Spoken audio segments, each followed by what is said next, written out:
All right, boys and girls, it is my honor to bring up to the stage your headliner. She has been doing stand-up for 30 years, traveling this great country of ours. Please show some sacred exchange love to Mary Ellen Rinaldi.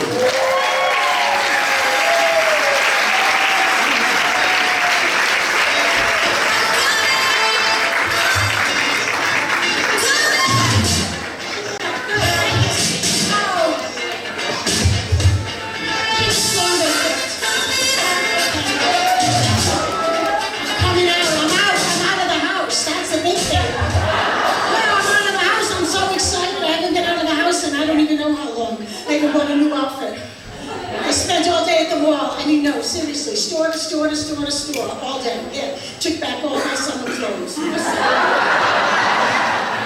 what's wrong with it? I said, it's summer's over. I won't be this size next year, so I keep it to the back.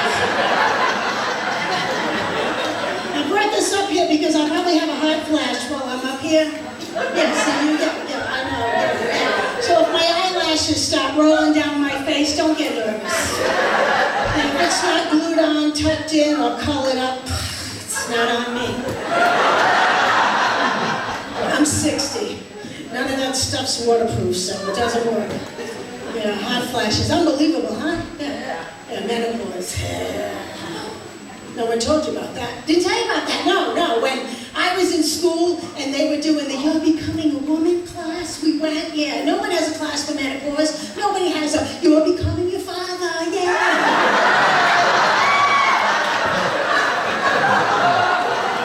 It's true. That's because of all the years I said I never wanted to turn out like my mother. I never knew he was the only other option. Oh, yeah, I did not have that cookie bacon, ice cream making, Jesus loves you mother. No, I had the cigarette smoking, coffee drinking, God's watching you! God's watching, and he's telling me. Like, you have a personal relationship with God, he's ratting me out? I don't think so.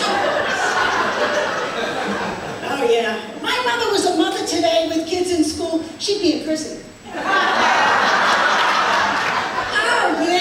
Oh yeah, she drove with a what is that thing, a yardstick on the dashboard. And this is how she drove the car. Get over here! Get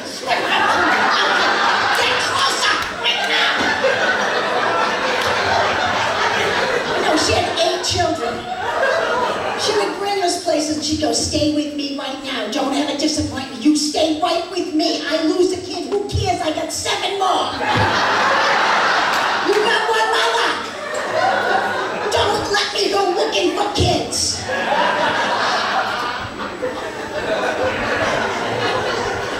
Yeah, she wasn't a modern mother. You know modern mothers now? We have modern mothers. They reason with their children. They learn to go, Joshua, gotta get eye level. Gotta be eye level because you don't want to ruin their self-esteem. My mother stood over us. I'll tell you right now, I brought you into this world, I can take you out.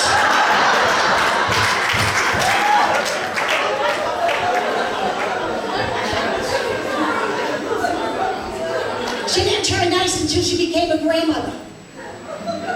Phony little woman she was. A liar, she was a big, huge liar. All the grandchildren were like, Nana, we love Nana. We're like, who?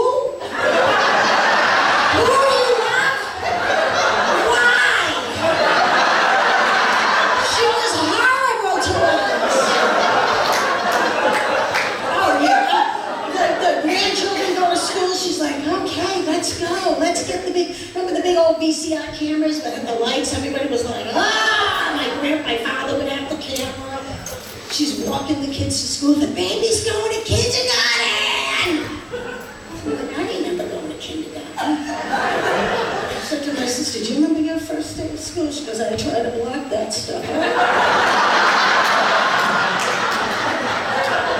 I said, Ma, open the door and yell, follow your brother!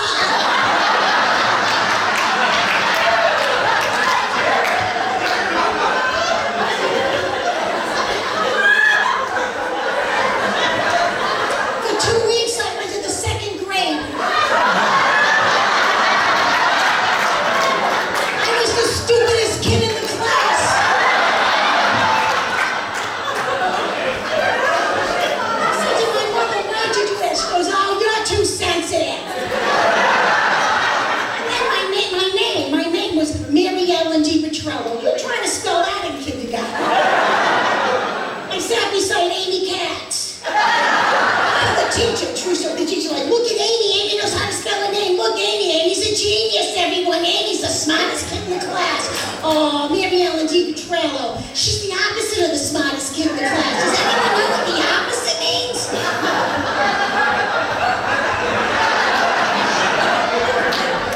I'm looking at her, looking down at the paper, looking back and up at her and go, Amy Katz is not so smart because everyone knows Katz doesn't begin with a K.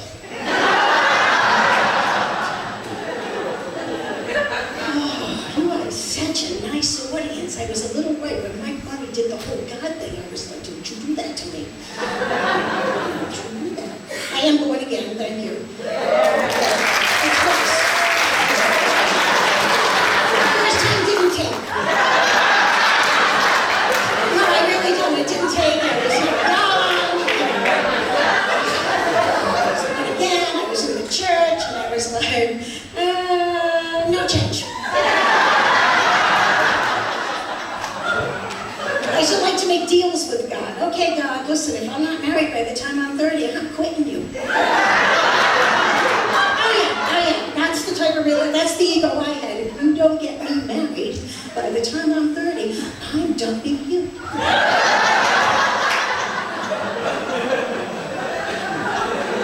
God has a sense of humor. I got married when I was 40.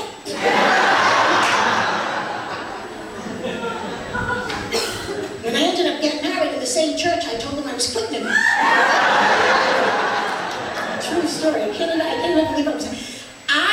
My entire wedding day was a total disaster, but my husband and I were saved right after we were married. Amen. Really. I'm driving home, a couple weeks later, I was coming from the mall.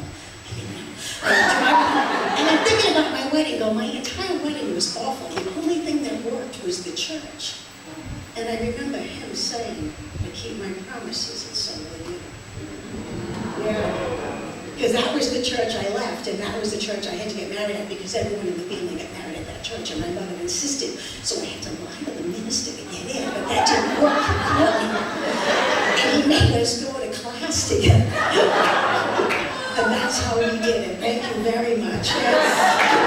But my dad, I thank you. Now the funny side is my father, when I met and married my husband very soon, because when you're 40, you don't date, you interview. You're either going to have lunch or get married, understand? Now, my mom was thrilled. I was getting married, she's calling the pastor, we're going to be served at the church, blah, blah, blah. My dad, he says, now my dad was a police officer, okay? And he always, thank you. And he was the type of police that when he would talk to his kids, he'd always sit there and he'd say, I'm going to ask you a question. Now, before you answer, I want you to think, does he already know the answer? Now, my dad was a tough guy. He was a Marine, he was a cop, he had 7 daughters. Nothing rocked his world or made him afraid except my mother. He was afraid of her. And we all knew it, because every time he'd come in the house, he'd go, where's your mother?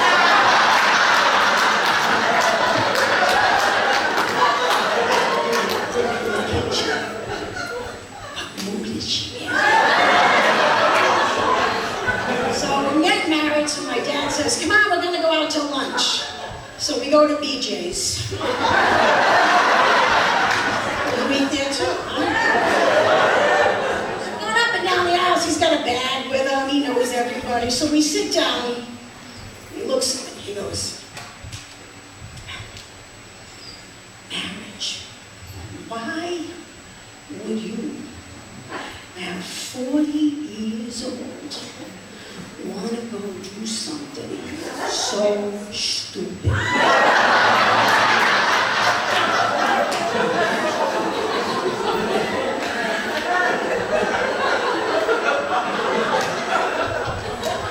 Love Love ain't got nothing to do with marriage. Marriage is about compromise.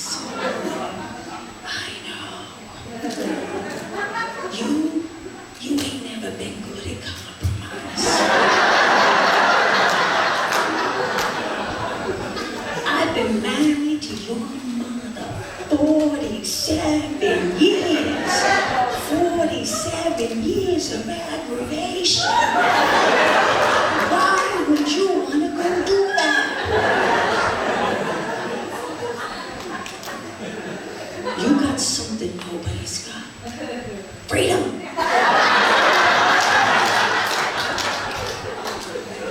And you got it for free. I gotta pay. Your mother made me move to Florida. I hate living in Florida because there's nobody there but your mother.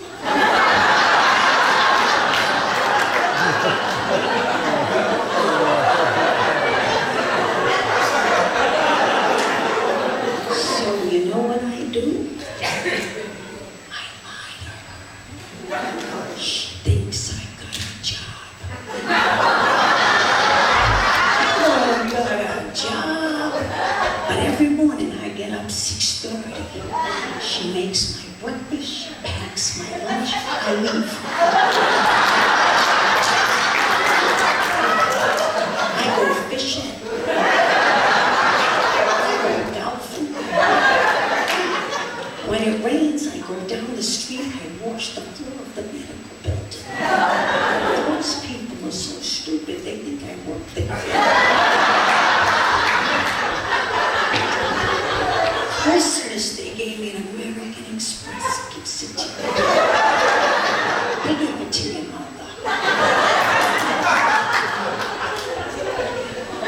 And last year, I bought a boat. He did buy a boat. I gotta step out and say that. I said to my sister, he bought a boat. She goes, oh no, Miriam, he didn't buy a boat. He bought a boat! He bought a boat. The name of it's undercover. But this is what I gotta do. I gotta pay every Friday. I go to the bank, I get cash. I bring it home, I put it on the table, I give it to your mother. Every Monday she puts it back in the bank.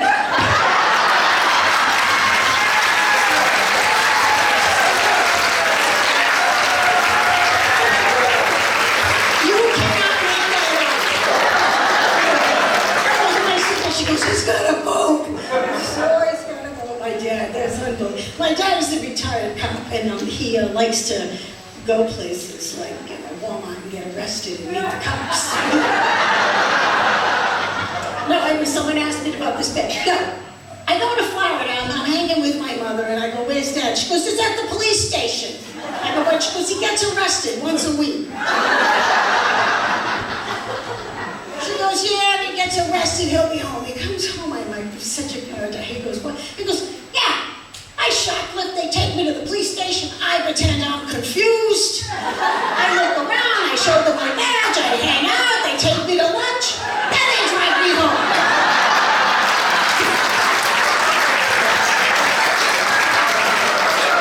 I gotta go to different towns because, you know, they see me once or twice, they're on to me. One of my best father stories, now that I'm on, we're sitting outside. You know, Florida, they all live in the little, what do they call them, trailers. Yeah. My parents had a double wide, they were rich. So my mother always says, we got the best trailer here, and it's still a trailer. And my parents are like, remember Sanford and Son? Those are my parents. They stayed at this beautiful place when they first moved there. We all went there. We saw this is gorgeous. Got a pool, got everything, got a tennis court, got golf. This is perfect. I said to my sisters, it's never gonna last. Sanford and Son are gonna start tearing up their property and putting up fruit trees. They'll be planting tomatoes in no time and they'll be kicked out. Sure enough, 6 months later, we get the phone call. We gotta move. When my dad's out there, I'm sitting out with my father, and he says to me, because he's got his fruit trees, his tomato plants, they're Italian, that's what they do. Yeah, you plant everywhere you go. So it's in the front of the house, who cares? I said, Dad, these people have rules. I don't care about their rules. I pay cash for my thing. I says, it doesn't matter. You live in a place where everybody takes... No, okay, fine. He's sitting there and he goes, with your eyes, not your head, you look over there and you're going to see a big black bird. That's the lookout bird.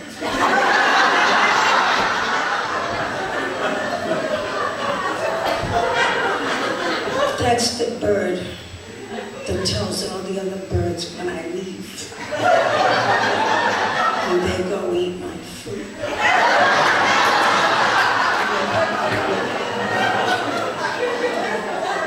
You and I, we're gonna kill them.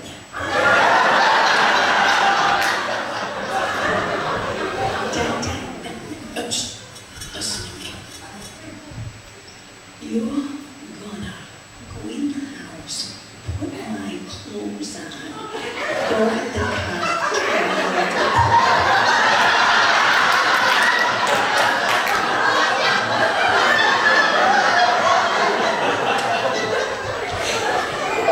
Okay. Let's see where he's going with this one. I said, yeah. He goes, I'm gonna go in the house. I I'm not going to shoot that bird. I'm going to shoot all the other birds. And then the other birds are going to kill that bird because he didn't tell them. He says, Dad, you're not supposed to have a gun here. He goes, but I won't be here.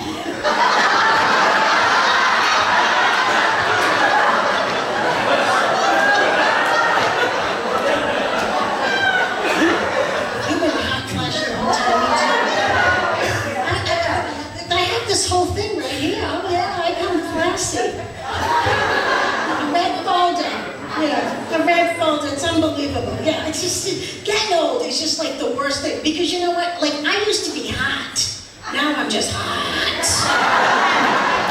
And nobody at this age, nobody, you don't realize that young women do not understand it, because see, you don't think you're ever gonna look like this. I'm surprised! You are! Sit-ups all day. Go ahead, knock yourself out. God has a sense of humor, and Mother Nature is right behind him. Unbelievable. Like it's like I'm what do they call it? Nondescript. Nobody knows. I could rob a bank. Okay. Nobody would recognize me. They'd be saying, the cops would show up. What the perpetrator look like? We would be going. Did you see her? She wasn't hot. But we recognize each other. Oh, women in menopause, we spot each other from across the hall. We're like Holly Davidson motorcycle people. You know, they always see each other. They have a special signal that they give each other.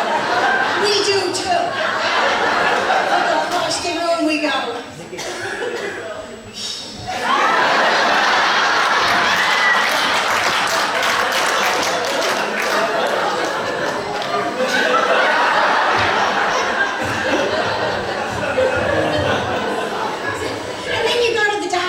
Have a condescending little attitude. And Mary Ellen, every time I see you, you're getting heavier and heavier. What do you think we should do? I said, I think we should stop seeing each other. That sounds like a good idea. She's like, you need to do aerobic exercise. No, I don't. I'm married. Thank you.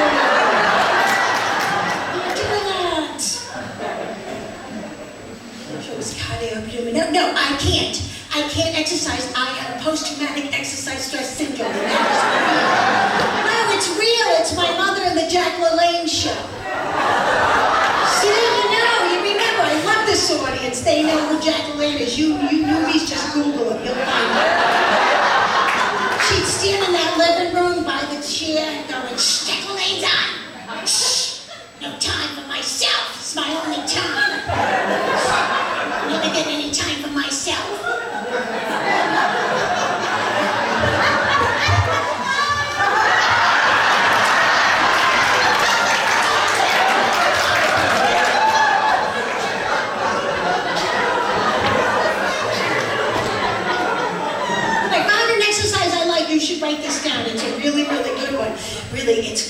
yoga. No, you go in, you lay down. No, and you get a little mat and a towel and a bottle. Yeah, I have chocolate milk in mine. I got the cake stuck under there. And I like yoga. I like yoga because those yoga teachers, they're just so like chill. I can be a yoga because they don't do anything. They just sit in a chair and they tell you what to do. Okay, class. We're all going to begin. Now don't forget that your body tell you what to do. We're all going to stand up straight, straight, straight. Legs like a tree. Tight, tight, tight like a tree. Like a tree. Mary Ellen, you need to stand up now. I'm laying there going, no, my body said lay right here. My body decided to be a tree that fell down. It's a roll down tree. When you people catch up with me, I will gladly join in.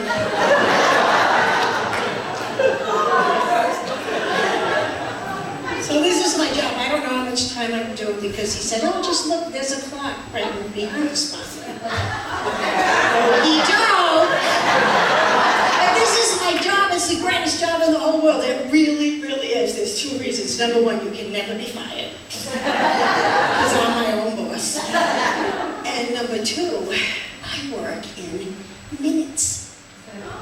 Minutes. Tonight is like, oh, 20 to 40 minutes, whatever. Okay. Everybody else has to work in hours. Yeah, that's why I like to go on job interviews. Well, two reasons. Number one, I can tell them what I like and, an hour talking about myself. Where do you see yourself in 5 years? Ooh, still not working.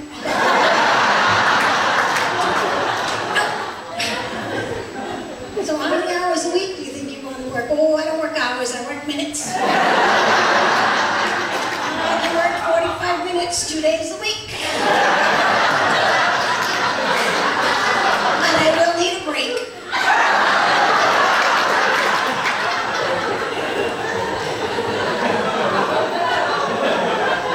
I miss calling in sick. I used to love that. I know y'all call in sick, don't lie to me. Men don't though. Men are married with kids, don't ever call in sick. They will drag themselves to work just to get out of the house. I'm going in, I don't care. No, I'm going to raise mine in snowstorms. The only people you see out there are men shoving, I'm out of here, I'm out of here. I'm taking the four-wheeler, I'm not staying in this house. That's raising my those kids.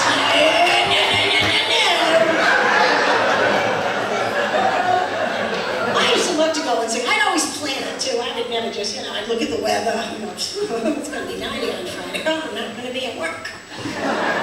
I'd start off on like Tuesday. Go to lunch, come back and go, oh, did you eat in the cafeteria? I don't feel good. Wednesday, show up with no makeup on. Everybody nervous. I'm like, you okay? Thursday, show up in my pajamas. Friday, but you can't call in and like, hi, it's me, not coming in. You gotta act it out. You gotta like lean over something. Hi, it's Mary Ellen. I can't even move. I can't. It's just awful, I know. It's a nice day too, I'm sorry. Alright, bye. And you're like, gonna not work today. Get paid anyway.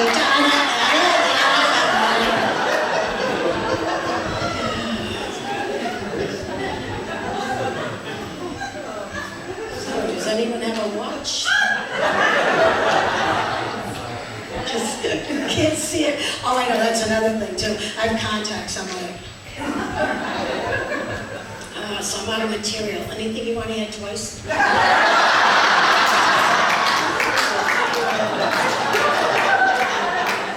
I do have, last year, I'll tell you my what is going on in my life. Last year, on July 24th, 2017, at approximately 7 o'clock in the evening, I went to my sister's house because I had a feeling that DCYF was going to be there because I called them. Somebody had to drop a dime, that's all I gotta say. I never said it was me, I still say it's my cousin, no one's talking to her. And at that moment, I had to make a decision. I had to literally make a decision that changed my entire life. I put 3 little kids in my car and I drove off. And at that moment, I had a whole other plan of my life. My husband and I were moving to South Carolina. I was going to be a Christian comic and be famous. Because I always throw that in. But don't forget the rich and famous, okay? You gave me this talent, right? Yeah, I'm going to need a lot of money because I don't look good poor. And I put these 3 children in my car. And prior to that, my mother always taught us faith. She always taught us faith. And from the moment I put those children in my car, I learned trust. Now, I don't know who just said it. It was definitely a pastor, because I could have never thought of this myself. But they said, faith is believing the babysitter across the street's a good babysitter, and trust is bringing your infant there. From the moment I got these children, God opened up every single door. First of all, I lied to DCYF and told them I lived in Rhode Island, but I didn't. Yeah, okay, so start on a little bit, whatever, I had to have the kids. I got in the car and I said to my cousin, I got 3 kids, and she says, come to my house. She said, I live there. I needed an apartment. I had to move, I need an apartment. I got an apartment across the street from a woman who has 5 foster children, who showed me the ropes. How is that possible? Then I needed a house, because I needed a house, and I didn't really have a job, because mortgage companies, they let you know you got a job. And, yeah, they do. They're so particular. I'm like, hey! And I had a son that I got 20 years ago. When I got married, my husband had a son that I raised. And that boy that I raised is the reason I have the house I have, because he signed for it.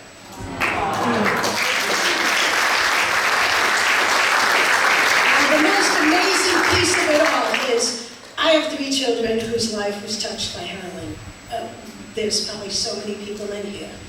And heroin doesn't ring the doorbell, it doesn't announce itself. It's quiet, it's sneaky, it slips into your house like a viper. By the time you realize it's there, it has consumed your entire family. I had 3 nieces and a nephew who were all heroin addicts. I have a child, both parents, total heroin addicts. And every night with these children, I would say, we just need to pray. That's all we need to do, we need to pray. And actually, it was in this church a couple weeks ago. The kids were downstairs, we were driving home, and Jacob, the 10-year-old, says to me, you know, we talked about how God, salvation, and how he changes lives. He didn't change my life. I says, he didn't? I says, last year, we didn't have a house. Last year, you didn't see your parents, and every day we ask God to help us. Both of the parents are now clean.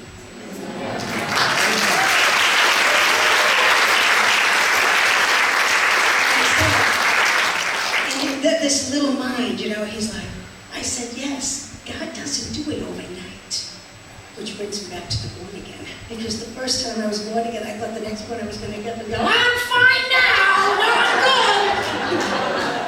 And as I said to this little boy, I said, it's a lifetime of learning. We have to read the Bible, we have to understand, we have to keep committing our life, we have to ask God. We fall, the devil gets us, we got to push it back out. I said, through this whole year, God held you in his hands and protected you.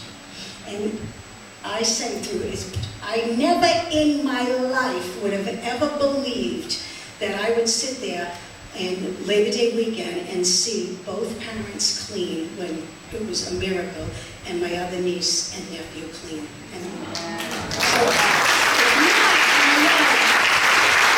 this is why I love doing churches, because I can with my heart say, I know there are people out there that are embarrassed to say it, that stand there and hide it and go, oh, no. you have to come out and say, this is what's happening because we're all together. It doesn't make us. My niece used to be embarrassed. I go, you should be proud of yourself. You moved from it. You came, you saw God, you're there. And I just want to say, I just say that anyone that's touched by it, if you want to talk to me, I will definitely reach out to you. If you have foster children and you just don't know what to do with a drug addict, and one of the things I did, I prayed, and God said, leave them alone. And I did. I took care of the kids. Thank you so much. I love being here. This is such a